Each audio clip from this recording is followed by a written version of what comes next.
The infused virtues are divided into two classes. To the first belong only those that have God himself for their immediate object. Therefore they are called theological virtues, being faith, hope, and charity. To the second class belong all those other virtues, which have as their proximate object some means or some honorable good, which advances the soul towards its last end, namely God.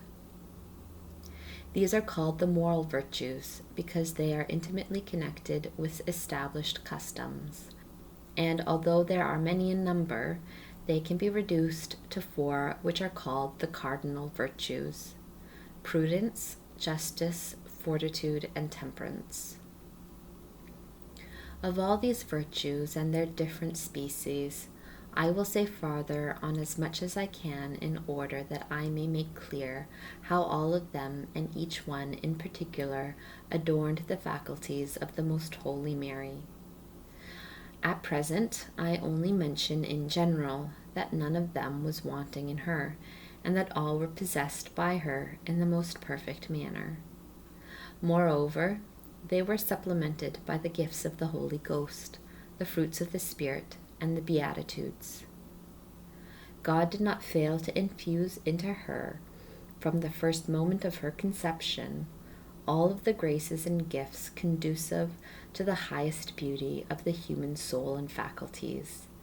And this was true of the will as well as of the understanding, so that she had as well the knowledge as the habit of the sciences.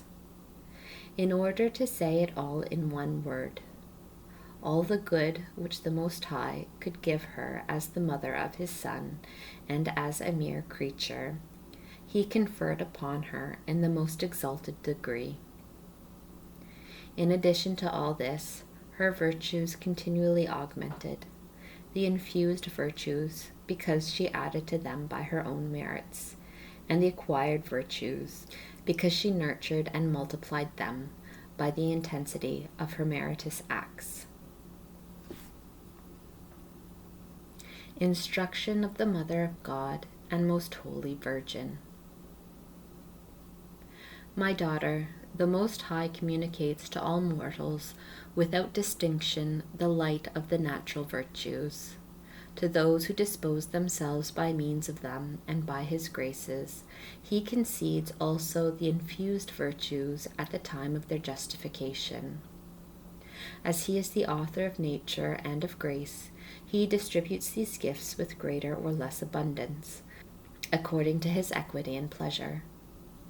In baptism, he instills the virtues of faith, hope, and charity, and with these other virtues by which the creature is to cooperate and exert itself toward the pursuit of good, not only preserving within itself those received in the sacraments, but acquiring others by its own merits and exertions. This will be the greatest happiness and blessedness of men, that they correspond to the love which the Creator and Redeemer shows them, adorning their soul and, by the infused habits, familiarizing themselves with the virtuous exercise of their own will. But the failure to correspond to those inestimable benefits brings on their greatest misfortune, because in this disloyalty consists the first great victory of the demon over man. Of thee, my soul, I require that thou exercise thyself and cooperate with the natural and supernatural gifts of virtue with an unceasing diligence, and that thou acquire the habits of other virtues, which thou shouldst augment by the frequent exercise of those which God so liberally and graciously has communicated to thee. The infused gifts, joined to the virtues, nurtured and attained by the soul itself, are an adornment and acquisition of marvelous beauty, and very pleasing in the eyes of the Most High. I remind thee also, my dearest, that the Almighty has been so generous in conferring these blessings on thy soul, and has enriched it with such great treasures of grace, that if thou shouldst fall into disgrace, it would be thy fault, and thou wouldst incur a greater guilt than many generations of men.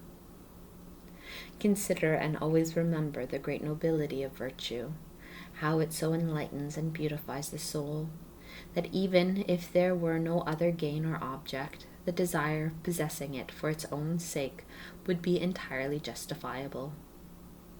Now, that which exalts virtue beyond all comparison is, that its final end is God himself, for whom truth and perfection, which are its constituents, must be primarily intended.